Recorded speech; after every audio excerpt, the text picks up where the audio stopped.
të mesazhin dhe vinte në parlament i shpërftyruar, e pat vetë ju qytetar, shifeni prapë, se si qëndron të i shpërftyruar. Në një kohë kur mblodhi parlamentin, që kur të firmoste, të thoshte se parlamenti a ratifikoj, por, boja u tha në pen, mbeti si që është, i pa dëshruar në Europë dhe në botë. Faleminderit.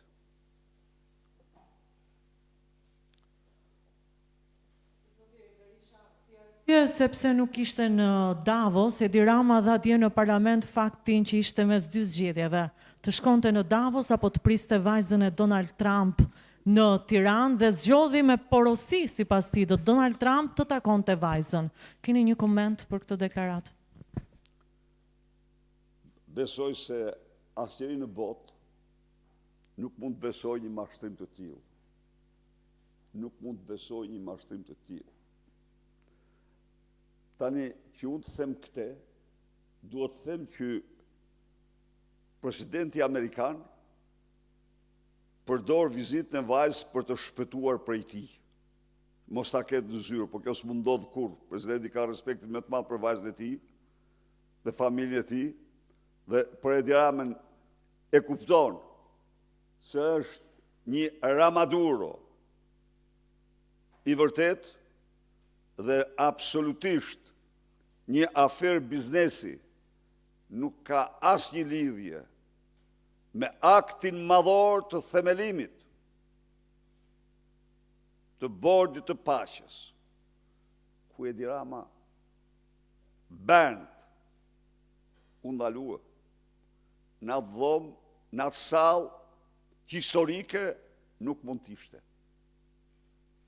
Nuk mund t'ishte.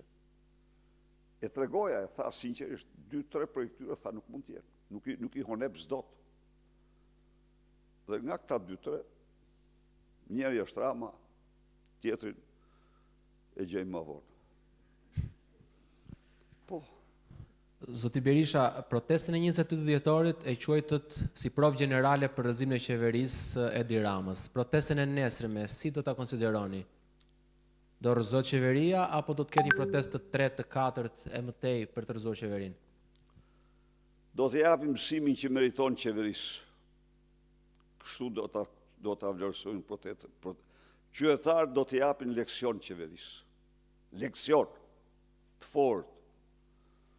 Dhe të rri në zyrë, ta provojë. Ka që them, rri aty, moret i ke blinduar, dyrt i ke plumosur, rri, shko futur rri, ne je burr.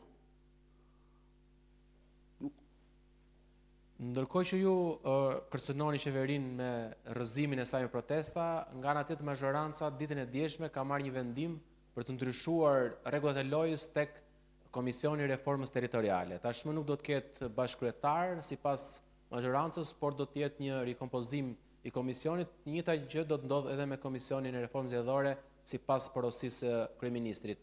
Ju do të shkoni, do të ktheheni në këto dy tryeza apo do të prisim derisa të ndryshojë rregullat e lojës? Ne kemi ndërprer bashkëpunimin me narkomajorancën, ne krijojmë komisionet e reformës territoriale me forcat opozitare dhe reformës zgjedhore me forcat opozitare. Me media, me të gjitha, dhe ne krijojmë, ne paraqesim para shqiptarëve reformën tonë territoriale. Do ta bëni reformën jashtë parlamentit?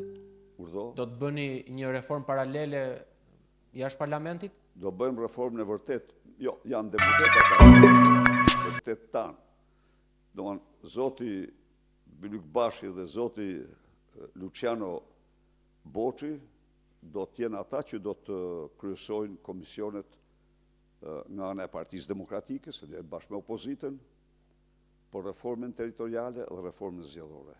Komisionet që janë në parlament nuk do të shkoni më? Me Edi Ramën nuk ka asnjë bashkëpunim. Ka vetëm betejë.